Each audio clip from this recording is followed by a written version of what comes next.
에스라와 느헤미야 시대에 신앙운동이 일어났습니다.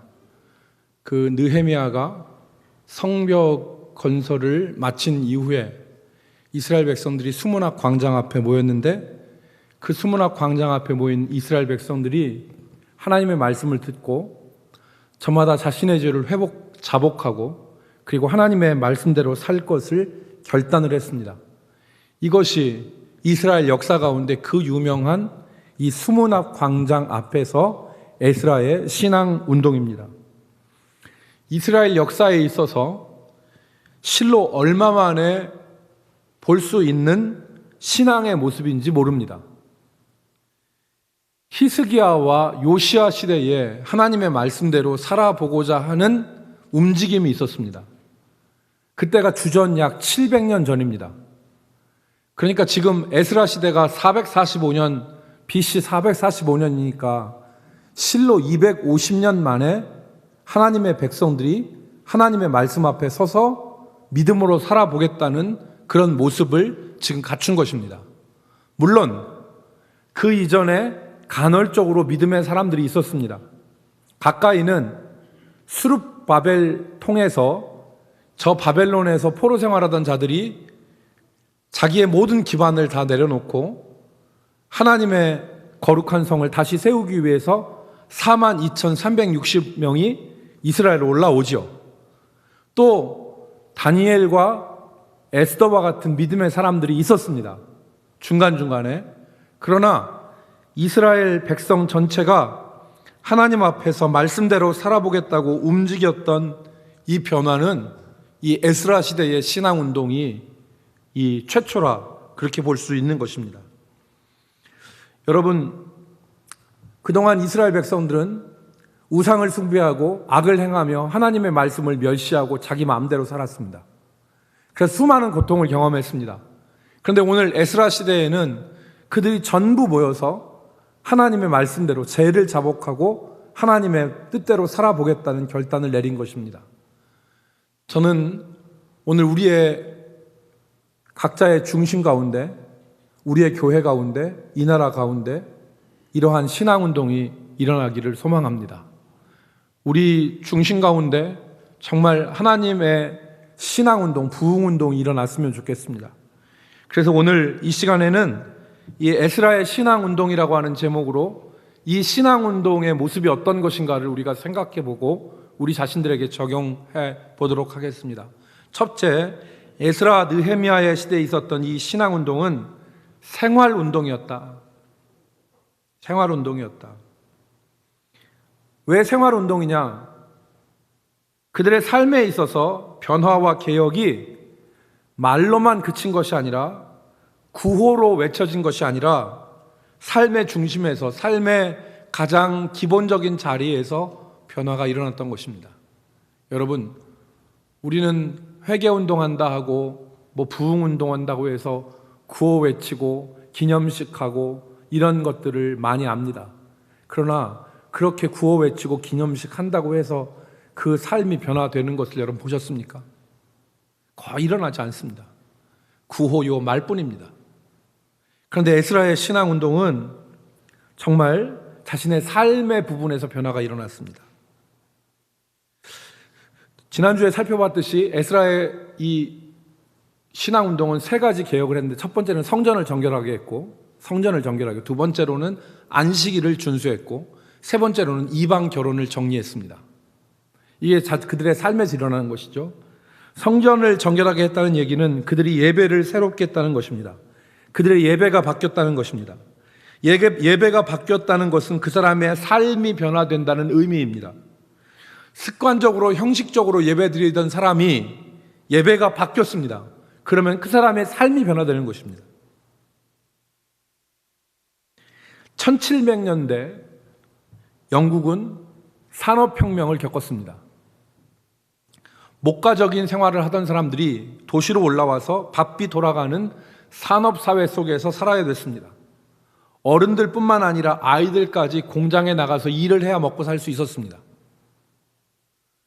어른들은 밤낮 돌아가는 컨베이어 벨트, 공장에서 일을 해야 되겠고, 4-5살 되는 어린 아이들도 공장 굴뚝에서 공장 굴뚝 청소를 해야 됐습니다. 우리가 잘 아는 올리버 트위스트라고 하는 이 작품은 이 당시를 배경으로 한 것입니다. 어린 애들도 굴뚝 청소를 하고 공장에서 기계를 돌려야 됐습니다. 그러니까 다 식구들이 이렇게 산업전선에 뛰어들어도 먹고 살기 힘드니까 희망이 있습니까? 그러니까 가장들은 음주와 도박에 빠지고 집에 들어오면 폭력으로 가정은 물들고 아이들 교육은 안 되고, 그러니까 생활 전체가 다 쑥대밭이 된 것입니다. 그때 이들의 예배는 농촌에서 도시로 올라오면서 예배가 드려지지 않고 예배가 중단되거나 형식적인 예배에 머물렀습니다. 그때 전통적인 예배당에서 예배를 드리는 것이 아니라 이들이 드리는 중단되어진 예배 가운데 이들의 공장이나 이들이 일하는 광산으로 찾아가서 그들에게 말씀을 전한 전도자들이 있었습니다. 대표적인 사람이 요한 웨슬레이와 조지 휘필드입니다. 여러분이 이야기를 들어보셨겠지만 감리교의 창시자인 요한 웨슬레이와 설교의 명설교자였던 조지 휘필드가 그들이 일하는 광산과 그들이 일하는 공장에 가서 사람들에게 야외 설교를 했습니다. 하루 종일 새카만 광산에서 얼굴에 죄를 뒤집어 쓰고 새카맣게 죄로 뒤집혀진 사람들이 하나님의 말씀을 들었을 때 그들이 가슴속에 하나님의 말씀이 부딪히니까 이들의 눈에서 눈물이 주르르 흐릅니다. 그래서 예배를 마치고 나면 사람들 얼굴을 보면 다 시커먼데 눈물 흐르는 자국만 하얀 거예요. 이런 예배의 모습이 있었습니다. 이 일로 통해서 그들의 삶이 변화되었습니다. 삶에서 술병이 사라지고 도박이 사라지고 예배는 영과 진리로 드리는 신령한 예배로 변화되어졌습니다. 이게 삶의 변화입니다. 이게 예배의 변화입니다. 느헤미야와 에스라의 신앙운동의 진정성은 이방 결혼을 정리하는 것으로 보면 알 수 있습니다. 이게 구호로 외치고 말로만 하는 개혁인지 진짜 개혁인지는 삶의 가장 근본적인 자리에서 변화가 일어나느냐 안 일어나느냐 그걸 보면 알 수 있습니다. 삶이 변화되어지는 개혁은 쉽지 않습니다. 왜냐하면 뼈를 깎는 고통이 수반되기 때문에 그렇습니다. 여러분, 에스라 느헤미야 시대에 가장 이스라엘 백성들의 신앙의 치명적인 위협은 이방 결혼이었습니다. 이방인들 문화에 동화되어지고 그들과 함께 사니까 하나님의 백성의 정체성이 사라지고 그들의 문화를 담고 그들이 향하는 삶의 모습을 하니까 이 삶이 하나님의 백성답지 않은 거예요. 그래서 이 이방 문화의 중심이 이방 결혼이었는데 에스라와 느헤미야는 이 이방 결혼의 문제를 외면하지 않았습니다. 여러분, 살면서 우리가 경험하는 건데 우리가 손대기 너무 버거운 문제가 있으면 우리는 어떻게 하냐면 못 본 척합니다. 외면합니다. 이거 건드렸다가는 속된 말로 견적이 안 나옵니다. 이거 고치려고 하니까 견적이 안 나오니까 이거 차라리 못 본 것처럼 외면하고 지나가는 일들이 많습니다. 그렇죠? 그런데 오늘 그 문제가 이방 결혼이었습니다. 그런데 느헤미야는 에스라는 이 문제를 외면하지 않았습니다. 정말 손대기 어려운 문제였는데 생각해 보십시오. 정식 결혼이든지 첩을 데리고 사는 그런 가정이든지 그 결혼을 깨고 그 사람들을 갈라놓는 거 쉽겠습니까? 애 낳고 살고 있는데. 오늘날과 같이 인권의 개념이 발달하지 않은 사회라 할지라도 결혼하여 사는 가정을 깨는 것은 심각한 저항에 부딪힐 수 있는 문제고 후유증이 동반되어지는 문제입니다. 설교를 준비하면서 저는 이 설교를 듣는 우리 성도들이 이 문제를 이해할까? 에스라와 느헤미야가 너무한 거 아닌가? 하나님 너무하신 거 아닌가? 이런 생각을 할 수 있다고 고민했습니다. 그러나 여러분, 에스라와 느헤미야는 이 이방 결혼을 분명한 죄로 간주했습니다. 하나님께서 그들을 애굽에서 약속의 땅으로 이끌어 오실 때 누누이 말씀하신 것이 뭐냐면 너희는 그 땅의 백성들과 통혼하지 말아라. 그 땅 민족과 어울려서 동화되지 말아라. 너희는 구별되어 거룩한 하나님의 백성으로 살아라. 이게 하나님의 말씀 아니었습니까? 그것이 하나님의 말씀이었는데 이스라엘 백성들이 그것을 다 흐지부지한 겁니다. 더더군다나 실제 삶에 있어서 하나님의 백성이 정체성을 잃은 것이 바로 이방 결혼 아닙니까? 모압, 암몬, 아스돗 여자들하고 같이 결혼했는데 결혼해서 보니까 아이를 낳는데 제가 지난 시간에 말씀했죠. 아이를 낳는데 아이들이 아스돗 방언은 절반쯤 하는데 유다 말은 하나도 못하는 겁니다. 그냥 하나님의 백성의 정체성이 없는 겁니다.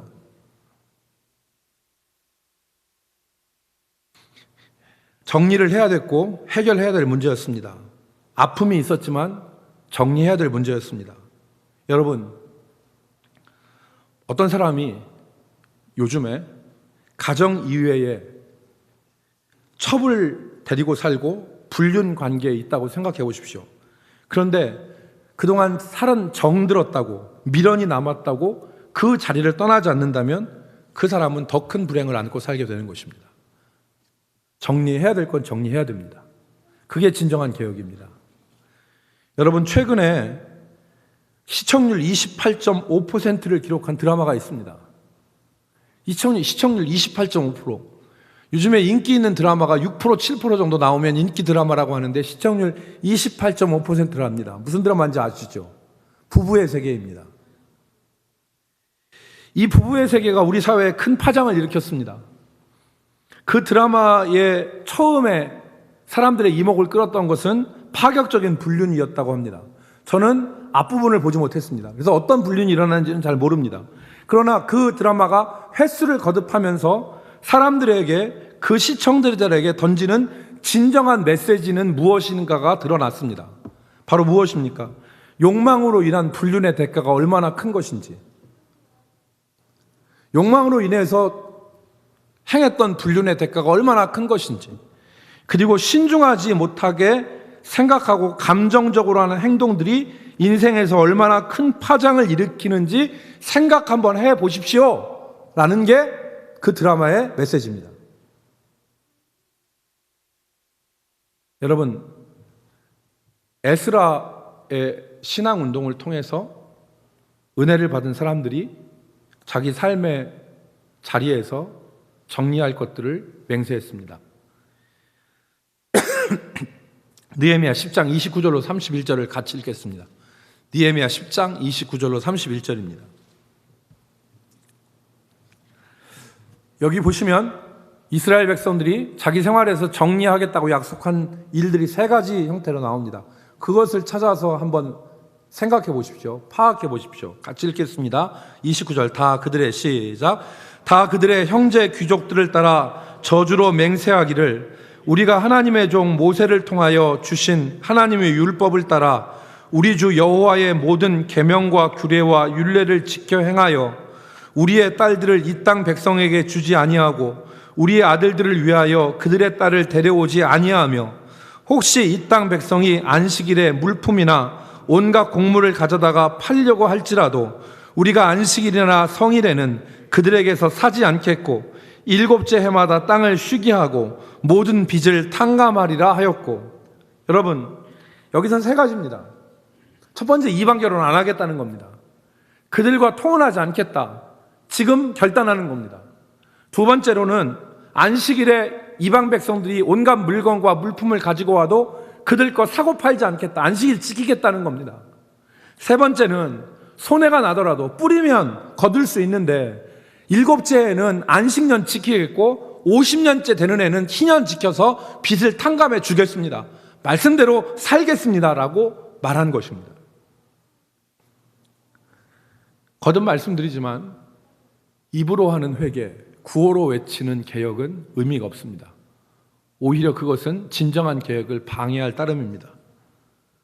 진정한 회개와 개혁은 자기의 삶의 가장 기본적인 자리, 중심적인 자리에서 변화가 일어나는 것입니다. 여러분, 오늘 우리의 삶에서 변화가 일어나야 될 부분은 무엇일까요? 우리의 삶의 자리에서 하나님이 기뻐하시는 모습은 어떤 것인가를 생각해 볼 수 있기를 바랍니다. 그리고 그것을 위해서 우리 가슴 속에서 하나님의 말씀대로 살겠다고 하는 결단과 각오와 맹세가 일어나기를 주의 이름으로 축복합니다. 여러분, 거듭 말씀드리지만 하나님이 기뻐하시는 개혁은 하늘에서 별을 따는 것이 아닙니다. 우리가 할 수 없는 엄청난 일을 하나님 우리에게 원하지 않습니다. 우리의 삶의 자리에서 하나님이 기뻐하시는 일들을 하나씩을 해나가는 것입니다. 여러분, 레위기를 읽으셨죠? 창세기, 출애굽기, 레위기. 우리가 성경책을 신년에 읽겠다고 결심하고 창세기, 출애굽기 읽다가 눈이 가물가물해져서 그만 덮고 성경책 읽기를 포기하는 그 레위기. 그 레위기의 중심 주제가 무엇입니까? 그 레위기의 중심 단어 하나를 여러분들에게 고르라고 한다면 여러분 뭐라고 하시겠습니까? 그 레위기의 중심 주제는 거룩입니다. 하나님의 백성은 어떻게 거룩하게 살 수 있는가? 이 문제를 다룬 것이 레위기입니다. 그런데 그 거룩이라는 단어를 다루면서 레위기에 기록되어진 이야기들을 다시 한번 돌려보십시오. 그 내용이 어떤 내용입니까? 여러분, 거기에는 무엇을 먹으면 되고 무엇을 먹으면 안 된다. 어떤 옷을 입고 어떤 옷은 입지 말아라. 먹고 사는 데 있어서 우리가 먹을 것은 어떻게 취해야 되고 어떤 것은 취하면 안 된다. 하나님 앞에 예배하러 나갈 때 번제와 소제와 화목제와 속죄제와 속건제, 하나님 앞에 예배드리는 건 이런 것이다. 우리가 늘 하는 것입니다. 우리가 기본적인 삶의 자리에서 하는 것입니다. 이것이 의미하는 거룩이라는 주제를 다루면서 이런 것들을 기술하는 것은 우리에게 의미하는 바가 뭐냐? 거룩은 산속에 들어가서 명상하고 참선하여서 신령한 지혜를 얻는 것도 거룩의 방법일 수 있지만 그것이 아니라 먹고 사는 자리에서, 우리가 입고 쓰는 자리에서, 우리가 생각하고 살아가는 자리에서 하나님의 뜻을 실행하는 것, 그것이 참된 거룩이다. 사랑하는 성도 여러분,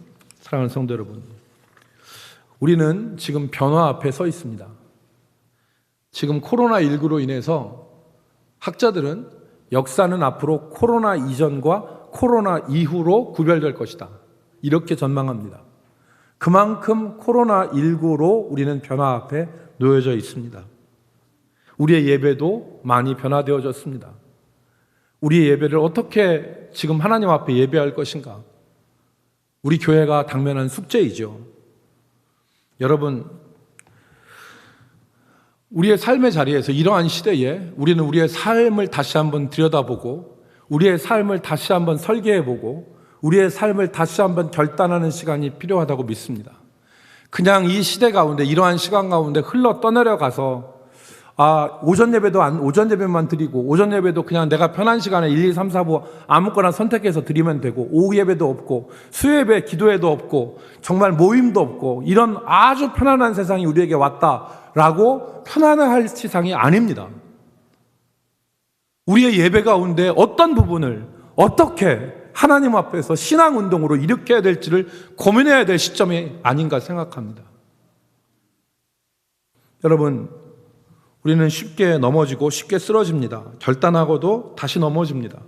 그러나 하나님은 우리가 우리의 생활 가운데서 하나님 앞에 드리는 결단을 기뻐하시고 그것을 받으십니다. 그것이 죄와 싸우는 것이고 그것이 믿음으로 사는 모습입니다.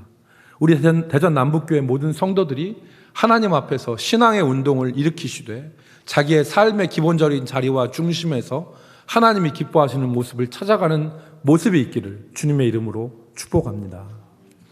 두 번째, 이 운동의 핵심은 말씀 운동이었습니다.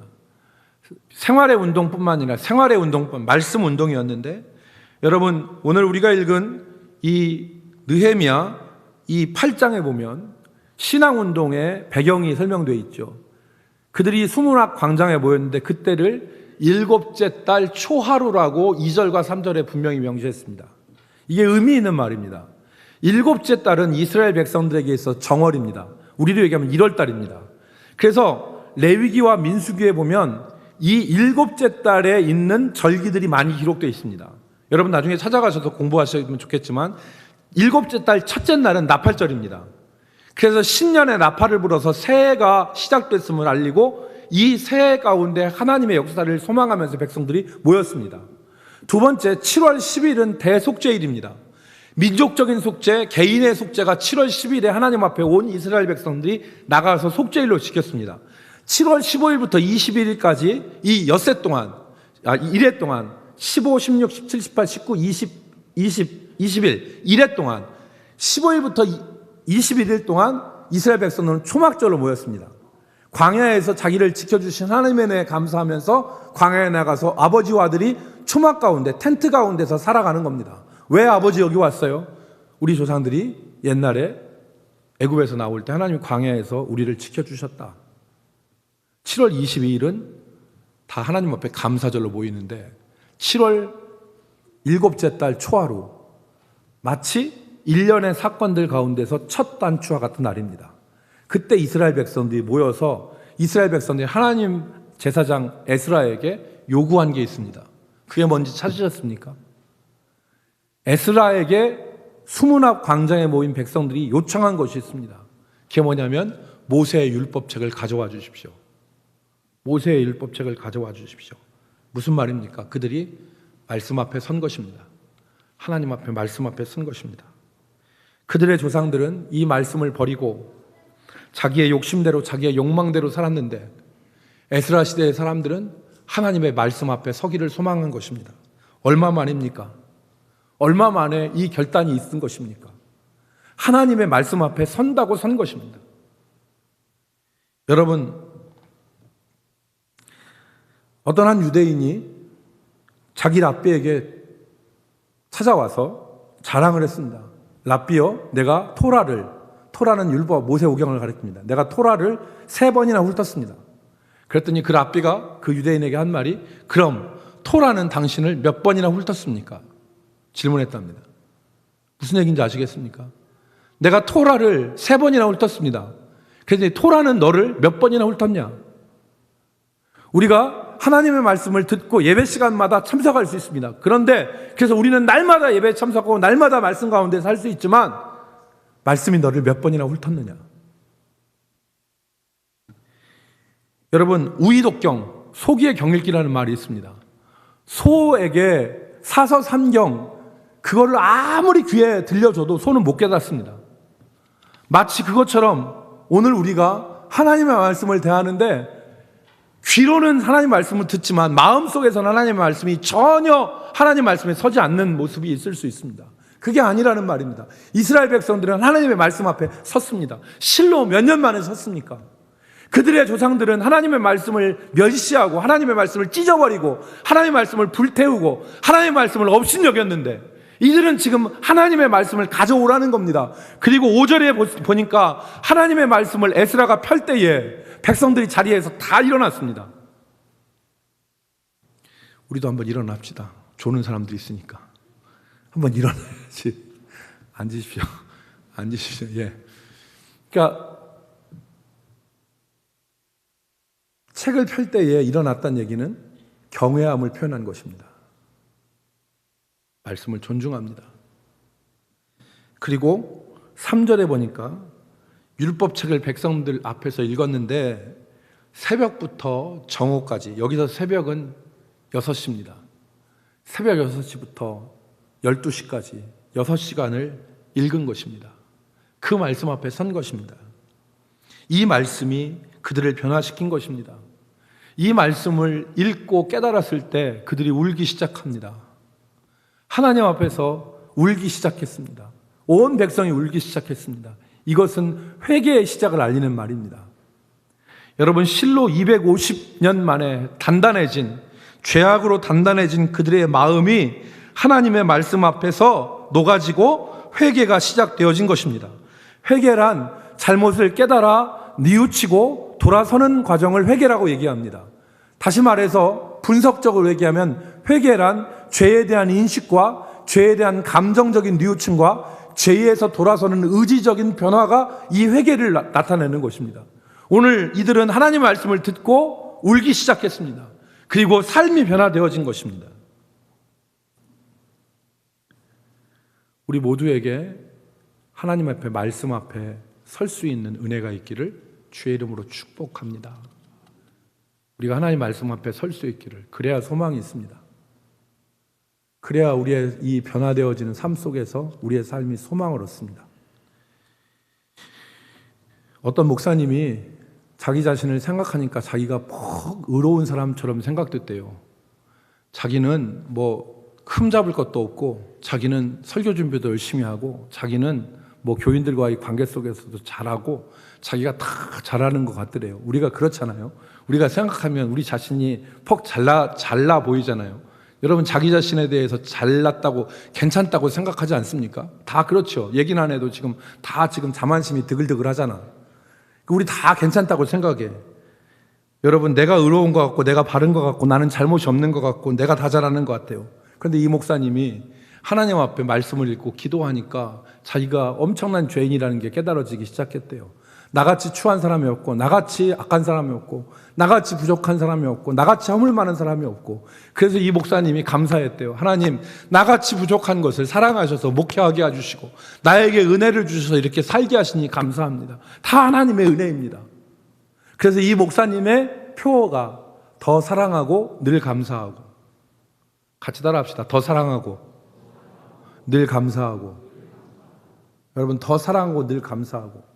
제가 지난 주간에 우리 교회 교인 부부 한 쌍을 만나서 잠깐 식사를 같이 했는데, 그 부부 남편분이 저한테 고백을 해요. 목사님, 우리 부부가 굉장히 오랜 시간을 같이 살았습니다. 그런데 제가 제 아내 때문에 날마다 속이 상해서 제 아내를 하나님 좀 고쳐달라고 날마다 기도했습니다. 이분이 기도하는 분이에요. 그래가지고 자기 아내가 이것도 고치고 저것도 고치고 이것도 고치고 다 고쳐달라고 하나님 앞에 기도했는데 아내가 안 변하더래요. 그래서 자기는 날마다 자기 아내한테 불만이 있었고 변하지 않는 아내하고 관계가 그랬었는데, 자기가 하나님 앞에 계속 기도하다 보니까 자기 마음에 변화가 생기더래요. 그게 요즘에는 평화를 얻었대요. 그 방법이 뭐냐면 자기가 변했대요. 자기가 가만히 생각해보니까 내가 더 나쁜 놈이고 내가 더 아내를 감싸지 못했고 내가 잘못했고 하는 것들이 느껴지더래요. 여러분, 하나님의 말씀에 서면 유익이 뭐냐면 이게 도덕적인 게 아닙니다. 사람이 자기 자신을 바라보고 하나님을 바라볼 수 있는 게 하나님의 말씀 앞에서 가능한 것입니다. 하나님의 말씀 앞에서 가능한 거예요. 하나님의 말씀만이 사람을 진정으로 변화시킵니다.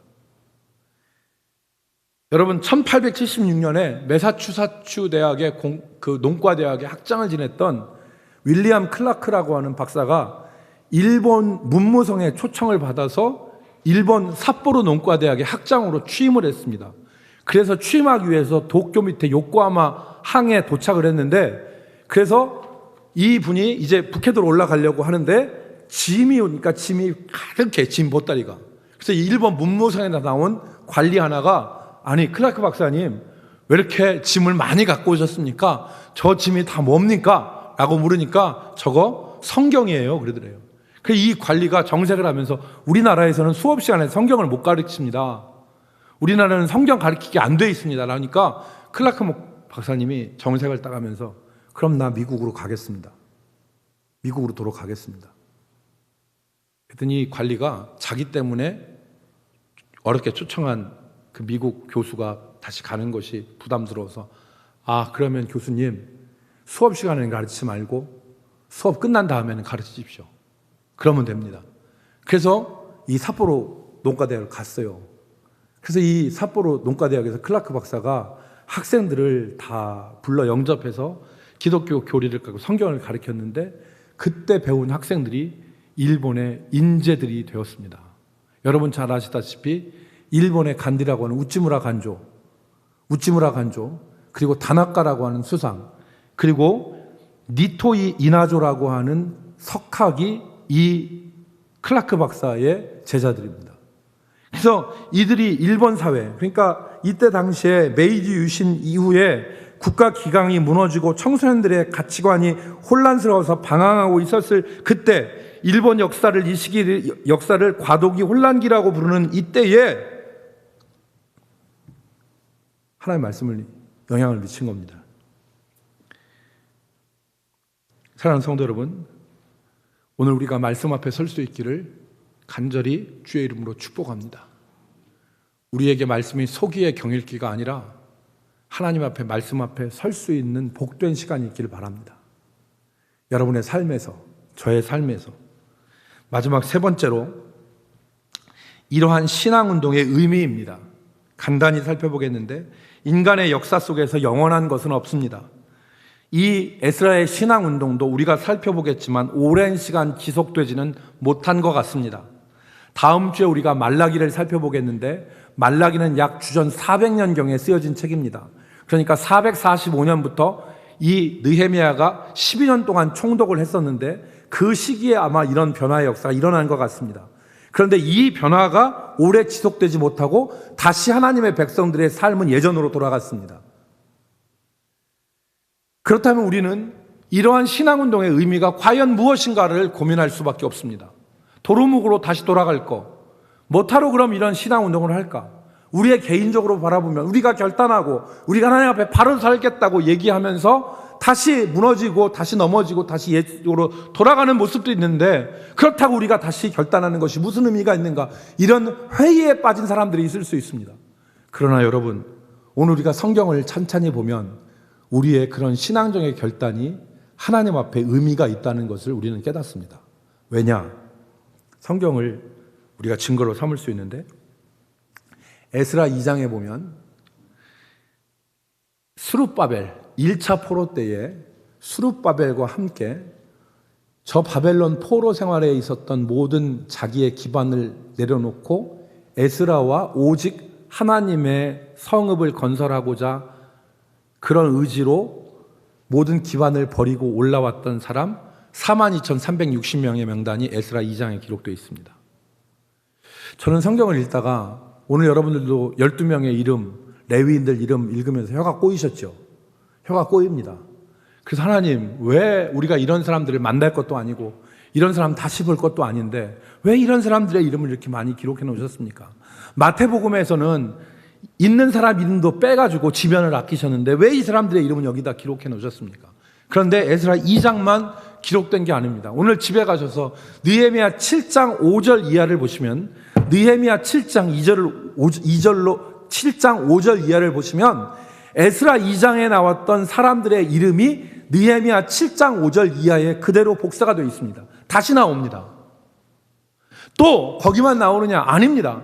느헤미야 12장에 보면 스룹바벨과 함께 올라온 제사장들의 이름이 기록되어 있습니다. 무슨 말입니까? 하나님이 하나님 앞에서 선한 결단을 한 그 사람들을 귀히 보시고 기억하신다는 것입니다. 귀히 보시고 기억하신다.